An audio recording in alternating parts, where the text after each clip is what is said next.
Здравейте хора, аз съм Наско, вие сте с Nasco's Adventures.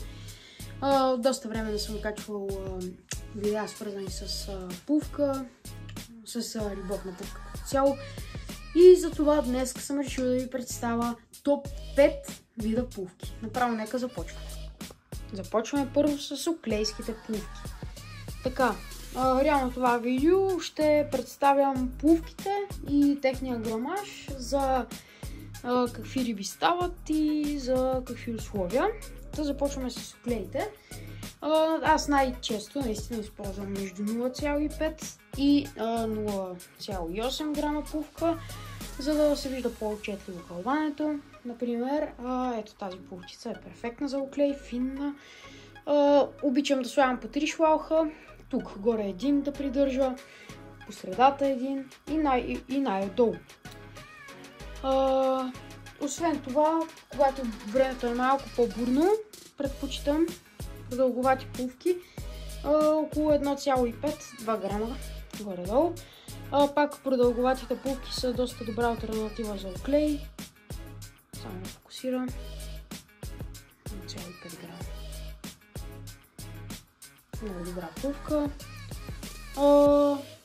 Като цяло тези пувки, по-финните, са най-добри за директен телескоп, тъй като с въдица с макара като болонеза или нещо такова, тези дребни пувки по 0,8 грама много сложно ще се замятат. Направо продължаваме към следващият вид пувки.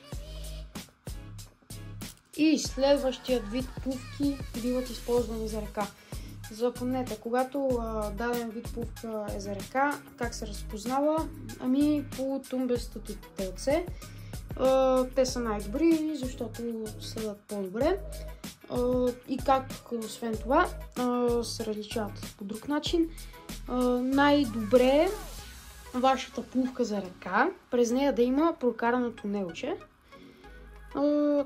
Вместо да минава по нормален начин през ето тази халкичка, просто я вкарвате през тунелчето и така седи по-изправена в течението на реката.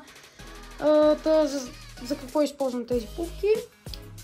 Преди това да кажа, те са по 2 грама, 2 грама 3 макс за по-едри риби, но като цяло ги използвам за черна мариана, за кленове на царевичка или там на бял червей грозд, вие ще прецените на място.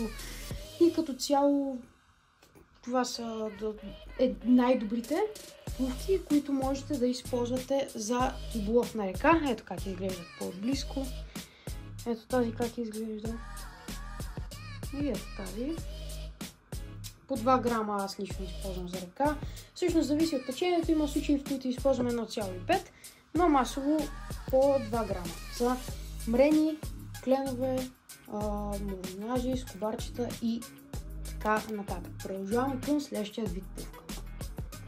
Следващите пувки ги използвам за риболов на по-едри риби, като по-едри бабушки, червеноперки и по-дребни каракутки и таранки. Ето, трябва е по-тумбеста и по-надолу издължена. Когато аз лично предпочитам точно тази форма пувки, когато търся бабушки, по-едри бабушки. А пък когато търся по-мирни риби, като малките каракутки и червеноперки, използвам ето цялото тяло издължено.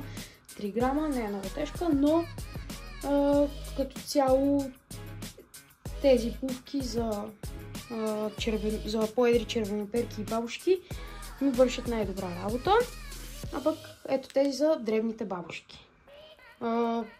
Като цяло най-често ги използвам за риболов на язовир. Случвало се да лова бабушки на река с ето тази 2-грамовата, но масово ги използвам за риболов на язовир. Продължаваме към следващите видове. Следващият вид пувка, следващите видове са за вече доста по-едри каракуди, каракуди, платики даже, ако щете, по-едри червеноперки. Важното е, че са за по-едри мирни риби. например, варират от, например, 3-4 до 5 грама макс. Тези форми са най-предпочитани от мене, защото просто кълват по-отчетливо, задържат рибата. Като цяло това е доста добра алтернатива. Използвам ги за язовир, захранвам, нали, там вие вече си преценявате, но тези плувки са най-добрите за риболов на едри каракуди и на едри червени перки. Нека продължаваме към последните. И последните плувки са за риболов на костур. Така, задължително трябва да имате една 6 грамова плувка за костур. Ето, това е наистина най-предпочитаният вид от мен за риболов на костур. Издължено къпковидно тяло надолу. На тези плувки имам най-много хванати костури на живо рибе, като точно тези, когато долу сте сложили, например, живо рибе като гамбузия или там малка змьорчица, изобщо не мърда, но когато кълве костура, ето така, например, ще ви покажа, просто си дава отчетливо кълване, тръгва води и потапя. А пък ето тази е подобна, само че вече за ветровито време е вече прекалено голяма, 7 грама, но и нея съм използвал няколко пъти, когато язовира е наистина доста ветровит. Като цяло тези плувки са за хищниците. Естествено има някакви изключения, ако сложите парче царевица на кулката, може да хванете и риба като каракуда или червеноперка, но са най-предпочитани от мен за жива рибе. Това беше видеото, хора, надявам се да ви е полезно. Представих ви топ 5 вида плувки, като минахме през всички видове риба, които може да се хванат на плувка в нашите водоеми, и като цяло това беше. Не забравяйте да се абонирате за канала, да оставите по един лайк. Това беше от мен. Чао!